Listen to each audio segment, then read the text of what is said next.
मित्रों, मेरा नाम रामशरण कुमार है और मैं बिहार का रहने वाला हूँ। आज मैं आपको मेरे मित्र के साथ घटी एक सच्ची घटना के बारे में बताने जा रहा हूँ। मेरे मित्र का नाम दीपक है और हम बचपन से ही बहुत अच्छे दोस्त हैं और हम एक दूसरे से सारी बात शेयर करते हैं। हम जब कॉलेज में आए थे तब दीपक सगाई हो गई थी। वो उसकी मंगेतर से, जिसका नाम हिना था, से बहुत प्यार करता था और वो दोनों रात भर मोबाइल पर बातें करते रहते हैं। एक दिन की बात है, उसने मुझे बताया कि वो उसकी मंगेतर से रात को बात कर रहा था। दीपक ने उसकी मंगेतर को मिलने के लिए बोला तो उसकी मंगेतर बदली हुई आवाज में बोली, तू ज्यादा मत बोल वरना तेरे को वहीं दफन कर दूंगी। दीपक एक बार तो ये सुनकर चौंक गया और फिर सोचा वो शायद मजाक कर रही होंगी। फिर दीपक भी उसको मजाक में बोला, क्या कर लेगी तू, मेरा चल देखते हैं। तो वो फिर बोली, आज रात देख तेरे साथ क्या होता है। ये कहकर उसने मोबाइल रख दिया। अगली सुबह जब दीपक मुझसे मिला तो वो अपनी कल रात की बातें बताने लगा। उसने मुझे रात को फोन वाली बात बताई और उस रात उसके साथ जो हुआ वो उसने मुझसे बताया। उसने बताया कि रात को 1-2 बजे के आसपास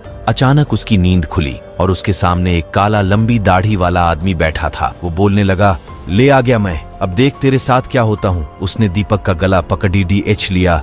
उससे मेरी सांसें रुक गई। दीपक ने उसी वक्त के सामने अल्लाह का नाम लेते हुए नमाज पढ़ना शुरू कर दिया और वो उसके सामने से गायब हो गया। मुझे उसकी बात सुनकर बड़ा आश्चर्य हुआ कि ऐसे कैसे हो सकता है। उसके अगले दिन दीपक ने फिर अपनी मंगेतर से मोबाइल पर बात की और बोला, कल रात तुम मुझे क्या अनाप शनाप बोल रही थी। उसकी मंगेतर ने कहा, ऐसा कैसे हो सकता है, लेकिन कल तो मैंने फोन ही नहीं किया था। ये सुनकर दीपक के रोंगटे खड़े हो गए और उसने तुरंत फोन काट दिया। उसी वक्त दीपक ने मुझे फोन किया कि उसकी मंगेतर की तबीयत खराब है और कल उसके घर पर चलना है। अगले दिन हम दोनों तैयार होकर दीपक की मंगेतर के घर गए। वहां हमने दरवाजा खटखटाया तो उसकी मंगेतर सामने खड़ी थी और बदली हुई आदमी की आवाज में बोल रही थी कि तू फिर आ गया ना, तूने अगर अंदर कदम रखा तो यहीं पर तेरी अर्थी निकाल दूंगा। दीपक बोला कि ये क्या बोल रही हो तू।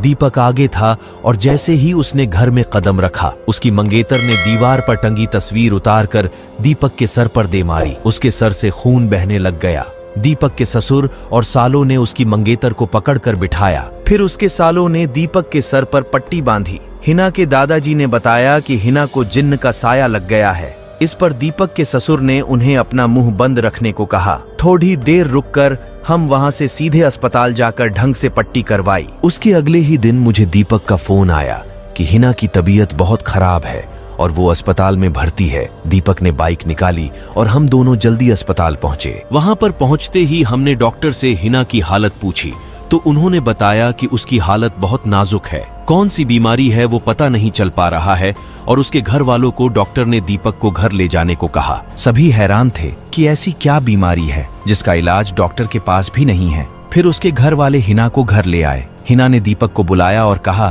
कि मैं अब ज्यादा दिन जिंदा नहीं रह पाऊंगी और तुम किसी अच्छी लड़की से शादी कर लेना। ये सुनकर दीपक की आंखों में आंसू आ गए और बोलने लगा कि मैं तुम्हें मरने नहीं दूंगा। फिर हिना के दादाजी ने उसको एक बाबा के पास ले जाने को कहा।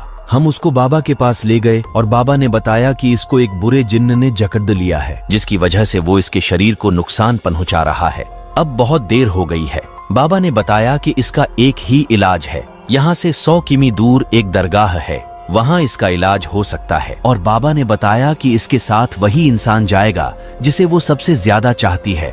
दीपक ने कहा कि मैं चला जाऊंगा, मुझे बाइक भी चलाने आती है। रात के 2 बजे दीपक और हिना दोनों बाइक पर निकल पड़ी DDH। लेकिन आधे घंटे बाद किसी का फोन आया कि दीपक और हिना का एक्सीडेंट हो गया है और वे मारे गए हैं। ये सुनकर मेरा रो रो कर बुरा हाल हो गया। मेरा सबसे करीबी दोस्त। अगला पार्ट देखने के लिए कमेंट करें और चैनल को सब्सक्राइब जरूर करें।